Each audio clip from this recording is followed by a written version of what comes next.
Most preppers have a food stash. But very few have a hidden stash. And there's a big difference between the two. Because when things get difficult, people don't just run out of supplies. They run out of options. And when that happens, even good people can become desperate. That's why I keep certain foods completely separate from my main pantry. Not because I'm selfish. Because I understand human nature. Today, I'm sharing 12 foods I keep hidden from almost everyone. Not in plain sight. Not with the regular stockpile. And definitely not where visitors can easily find them. Let's start with one of the most overlooked survival foods of all. Number 12, honey. Most people see honey as a sweetener. Preppers know it's much more than that. Honey never truly expires. Archaeologists have found thousands of years old honey that was still edible. It's calorie dense. Naturally antibacterial. Useful for wound care. And incredibly valuable for bartering. The problem is that everyone loves honey. Children love it. Adults love it. And once people know you have jars stored away, they disappear fast. That's why I keep a separate hidden reserve. Not the fancy raw honey I use regularly. The long-term emergency stash. Because in a real crisis, honey becomes more than food. It becomes medicine and currency. Number 11, peanut butter. This one surprises a lot of people. Peanut butter packs a tremendous amount of calories into a small space. It's loaded with fats. Contains protein. Requires no cooking. And can be eaten straight from the jar. When fuel becomes scarce, foods that require zero preparation become extremely valuable. A single spoonful delivers quick energy. And when morale drops, familiar comfort foods matter more than most people realize. The reason I hide it? Simple. It's one of the first things people reach for. A hungry person can demolish a jar astonishingly fast. What was supposed to last weeks can vanish in days. That's why part of my supply stays out of sight. Number 10, instant coffee. Even people who don't consider themselves coffee addicts often underestimate this one. Coffee isn't just caffeine. It's routine. Normalcy. Comfort. A psychological boost during stressful times. In prolonged emergencies, morale can become as important as calories. A warm cup of coffee in the morning can restore a sense of control. And that's powerful. Coffee also has serious barter value. Many people would gladly trade for it after supplies become limited. Especially if they didn't prepare ahead of time. I keep some coffee in the kitchen. But my long-term reserve stays hidden. Because once coffee becomes scarce, demand rises very quickly. Number 9, white rice. Rice is a prepper classic. And for good reason. Stored properly, white rice can last decades. It's affordable. Easy to stack. Easy to store. And provides a huge amount of calories. Yet this is exactly why I keep a hidden reserve. Most preppers consume from their rice supply during hard times. But many underestimate how quickly those buckets empty. A large family can burn through rice much faster than expected. Especially when it becomes a primary food source. My visible rice supply is for normal rotation. My hidden rice supply is insurance for the insurance. The stash behind the stash. Number 8, canned meat. Protein is often the weak link in long-term food storage. Many people stock carbohydrates. Far fewer stock enough protein. That's why canned meats are so valuable.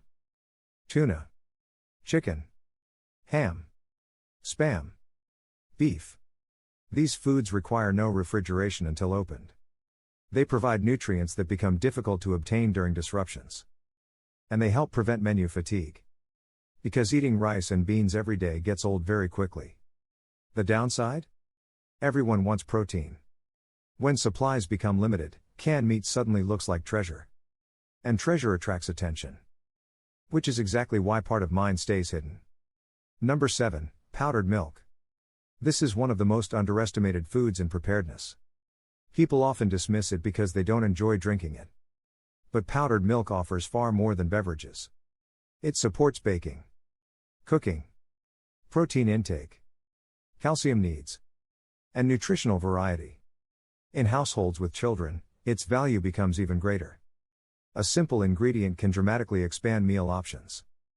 The challenge is that very few people store enough of it. And when fresh dairy disappears from stores, alternatives become precious. That's when hidden reserves start making sense. Not because they're glamorous. Because they're difficult to replace. Number 6, freeze-dried fruit. Most emergency food discussions focus on calories. But long-term survival isn't just about calories. It's about nutrition. Freeze-dried fruit delivers vitamins, minerals, fiber, and variety. More importantly, it provides something many emergency food plans lack. A sense of normal life. A handful of strawberries. Apples. Blueberries. Peaches. Those small comforts matter. Especially after months of eating repetitive meals. The problem is that freeze-dried fruit is expensive. Very expensive compared to many pantry staples. And because it tastes good, people consume it quickly. Which means protecting part of your supply is often the difference between having it when you need it and discovering it's gone. But the next food on this list may be the most important hidden item of all, because unlike rice, coffee, or even canned meat, it solves a problem that many preppers don't. It's already affecting their ability to think clearly. Number 5, salt. Most people see salt as a simple seasoning. In reality, it's one of the most important survival resources ever used by humanity. Your body needs it. Food preservation depends on it. Flavor depends on it. And morale often depends on it more than people realize. Imagine eating bland emergency meals for months. The psychological toll adds up. But salt goes far beyond taste. Historically, entire trade routes were built around it.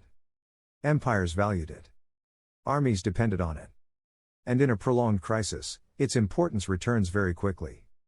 The reason I keep extra salt hidden is simple. Most people underestimate how much they'll need. Then suddenly realize they don't have enough. And by that point, finding more may not be easy. Number 4, cooking oil. Calories matter. A lot. And few foods pack calories as efficiently as cooking oil. Whether it's olive oil, vegetable oil, coconut oil, or another shelf-stable option, fats are critical for long-term survival. They help your body absorb nutrients. They improve flavor.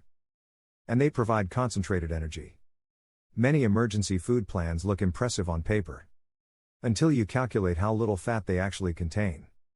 That's when energy levels begin to suffer. Meals become less satisfying. And nutritional balance starts slipping. Oil isn't flashy. But it's one of the first shortages that can quietly undermine an otherwise solid food stockpile. That's why I maintain a reserve that stays completely separate from everyday use. Number 3, hard candy. This one may sound strange. But experienced preppers understand it immediately. Hard candy stores well. Provides quick energy. And most importantly, boosts morale. In difficult situations, small comforts become disproportionately valuable. A single piece of candy can break stress, lift spirits, and provide a brief sense of normalcy. For children, the effect can be even greater. Something familiar during uncertain times can make an enormous difference. Candy also serves as a useful barter item. Not because people need it. Because people want it. And wants don't disappear during emergencies. Sometimes they become even stronger.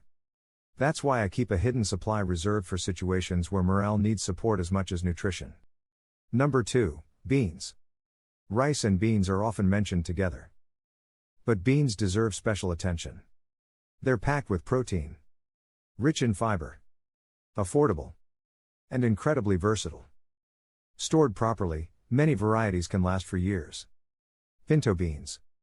Black beans. Kidney beans. Lentils. Each brings something useful to the table. The challenge with beans isn't their usefulness. It's complacency. People buy a few bags and assume they're covered. Then discover how much they actually consume when meat becomes less available. Beans often become the backbone of long-term emergency meals. Which means they disappear faster than expected. My visible supply handles regular rotation. My hidden supply exists for the moment when the visible supply begins shrinking faster than planned. And now we arrive at the food I protect more carefully than any other. Number 1, sugar. Some people are shocked by this choice. But sugar is one of the most strategic foods you can store. It's inexpensive. Stores exceptionally well. Provides quick calories. Supports food preservation. Enhances baking. improves morale, and holds barter value. Just like coffee, demand for sugar can become intense during shortages. People use it for far more than desserts. It's an ingredient that quietly supports dozens of other foods. Without it, many recipes become impossible. Food preservation becomes harder. And comfort foods largely disappear. But there's another reason I keep sugar hidden. It represents flexibility. A stockpile isn't just about surviving. It's about maintaining options. And sugar creates options. The biggest lesson from this entire list isn't really about honey, or rice, or beans, or any single food. It's about layers. Most people build one pantry. Some build a larger pantry. Very few build multiple levels of preparedness. A visible supply, a working supply, and a hidden reserve. The hidden reserve isn't meant to be touched casually. It's not there for convenience. It's there for genuine need. Because emergencies rarely unfold the way we imagine. Supplies run out faster. Problems last longer. And circumstances change unexpectedly. The people who adapt best are usually the ones who plan for those surprises. That doesn't mean hiding everything. It doesn't mean distrusting everyone around you. It means understanding that resilience comes from redundancy. The backup for the backup. The reserve behind the reserve. The food you hope you never need, but are grateful to have when circumstances demand it.